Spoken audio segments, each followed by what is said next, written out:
Welcome back to Fox 5's On the Hill Live this Sunday morning. I want to turn back to the war in Ukraine. While lawmakers here in Washington continue to debate funding for the wall, smaller NATO countries like Lithuania, which border Russia, have been fearing further aggression by Russian President Vladimir Putin and his ally, Belarus's president. Now, we want to welcome in the Lithuanian Ambassador to the United States, Audra Plepyte. She is with Lithuania's embassy here in Washington and continues to focus in on the issue of closing borders to neighboring Belarus. Thank you for being here with us. People, to orient them a little bit, we just showed the map. You are right on the doorstep of all of this. How concerned are you that what's happening in Ukraine could happen in your country? We are very concerned. We are following very closely, not only following, but helping Ukraine, assisting Ukraine since the very beginning, the first day of this full-scale invasion of Russia 2 years ago. And we're also listening very carefully what messaging comes from Russia. If 2 years ago, Putin was fighting Ukraine, now we hear that he is fighting NATO and Western allies. So when somebody says that NATO should be engaged, so Russia is already fighting or something like that. That's why we're taking very serious as well all the steps to ensure our defense and deterrence as well. We don't have to go very far back in history to when Lithuania was under the thumb of the Soviet Union. Lithuania, Estonia, Latvia, you're all together in that region of the world.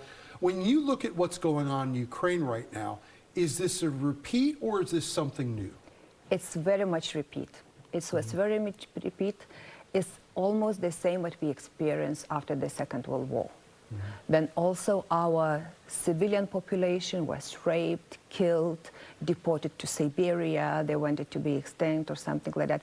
Our people then fought in the forest for 10 years, trying to get rid of Soviet Union. And by the way, they were waiting for the United States support, and so we are so much. And there was also a policy known as Russification, where your own culture, your language at times was shifted aside in place of the Russian government, or the Soviet Union government at that point. What did that do to your identity as a country? We had double. First, we stand up to our language, so we didn't allow that our language would disappear. We had schools, universities, all the institutions worked in Lithuania. There was also Russian, but we kept our very much identity. It's also strengthened as well.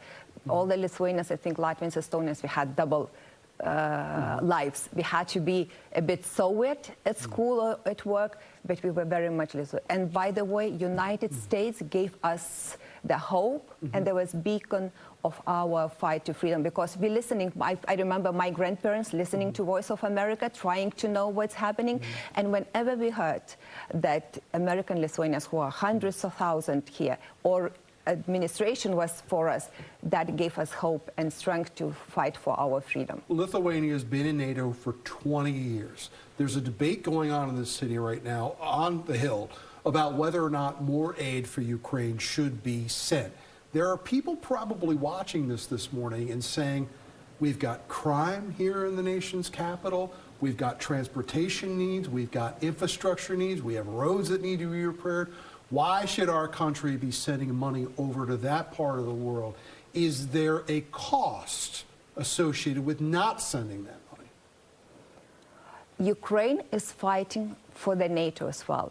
It's protecting at least 8 NATO countries, which is bordering Russia, as you mentioned, and that. So we have, and they showed that it's possible to win.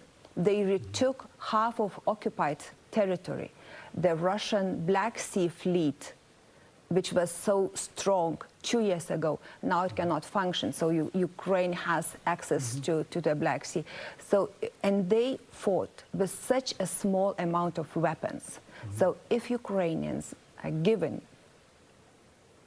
sufficient weapons, ammunition, and on time, I think they would show that, and then Russia would not be threat to NATO and to to Ambassador, other we countries. thank you so much for taking the time to speak with us and giving us your perspective from the part of the world where Lithuania sits as they view all of this. We hope to have you back as we continue our coverage. Thank you very much. All right, we thank you Have a as nice well, day. too, for spending part of your Sunday with us.